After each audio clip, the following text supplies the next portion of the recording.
경향신문 1월 17일자 기사입니다. 흥행 최고 화천 산천어 축제 동물복지는 낙제. 화천 산천어 축제는 최근 우리나라의 대표적인 겨울축제죠. 꽁꽁 얼어붙어 있는 강 위에 구멍을 뚫고 낚싯대를 들이워서 산천어를 낚아 올립니다. 연간 150만여 명이 찾을 정도로 인기라고 하는데요. 이러한 산천어 축제에 대해서 동물보호단체들이 이건 동물학대다라고 비판을 제기하고 나선 거죠. 동물보호단체들이 지난 9일 축제를 주최하는 화천군에 대해 법적인 조치까지 취하겠다고 나선 것은 매년 수많은 관광객이 찾는 산천어 축제가 한국 사회의 생명 존중 의식을 왜곡시키는 데 영향을 미치고 있다는 판단 때문이다.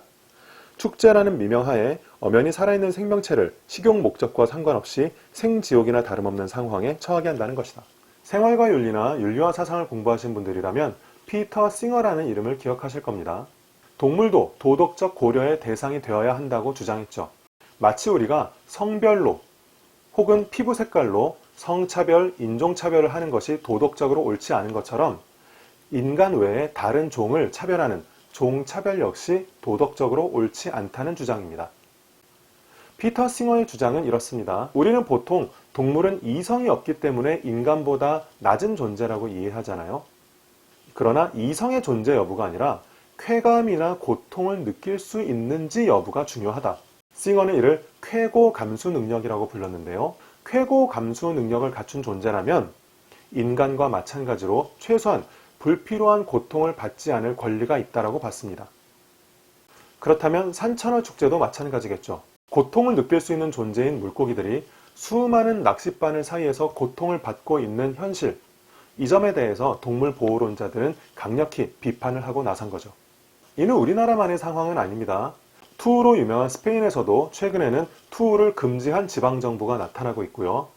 투우에 대한 지원 또는 보조금 역시 감소하는 추세입니다. 같은 맥락에서 산천어 축제 역시 그간 우리가 당연하게 혹은 무심하게 지나쳤던 동물에 대한 태도를 한 번쯤 재고해 볼 수 있는 기회가 되겠죠. 단 여기서도 여러분들이 꼭 기억해야 될 점은 있습니다. 사회에서 일어나는 현상은 여러 가지 변수가 얽혀 있게 마련이죠. 동물권의 관점에서 산천어 축제를 비판한다 할지라도 당장 이것을 폐기하기 어려운 현실적인 문제가 있습니다. 바로 경제적인 이유인데요. 화천군의 1년 예산이 3,300억 원인데 산천어 축제에서 벌어들이는 경제 규모가 1,300억 원에 이릅니다. 이처럼 산천어 축제가 지역 경제에 미치는 영향을 생각해 본다면 동물윤리적 관점에서 비판을 제기하더라도 이를 합리적으로 해결하기 위한 지속적인 토의나 노력이 필요하겠죠. 정리하면 화천 산천어 축제를 바라보면서 여러분이 두 가지 정도 생각을 해봤으면 합니다. 첫째, 우리가 놓치고 있었던 동물권의 관점에서 주변을 한 번쯤 돌아볼 수 있는 기회가 되었으면 한다. 둘째, 그럼에도 불구하고 현존하는 다른 가치들과의 관계 속에서 현실 문제를 풀어가고자 하는 현명하고 입체적인 사고가 필요하다. 중앙일보 1월 15일자 기사입니다. 한국과 조선 남북관계에서 한조 관계로. 연세대 김대중 도서관 관장으로 계시는 박명림 교수님의 글입니다. 최근 들어 남북관계의 진전이 조금 더디죠. 두 나라의 교착관계를 풀어가기 위해서 박명림 교수님은 우선 상호 명칭부터 조정할 필요가 있다라는 주장을 펼칩니다. 우리는 북한을 북한이라고 부르죠. 반대로 북한은 우리를 남조선이라고 부릅니다. 남한의 정식 명칭은 대한민국이고요. 북한의 정식 명칭은 조선민주주의 인민공화국이죠.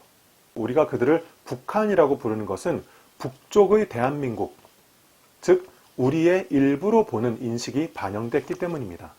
북한도 마찬가지죠. 북한에서는 우리를 남조선이라고 부르는데 남쪽에 있는 조선민주주의 공화국의 불완전한 일부로 보기 때문이죠.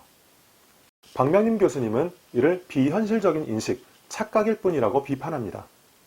두 나라는 엄연히 다른 나라로 보아야 하고 서로에 대해서 객관적인 인식을 가지고 평화에 대한 논의를 이어가야 한다는 주장입니다.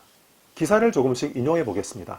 합리적 길은 한국과 조선이 민족과 통일을 내려놓고 서로 주권국가로서 독립을 인정하여 국제규범을 지키며 상호 위협하지 않고 각각 독자적 나라로 살아가는 것이다.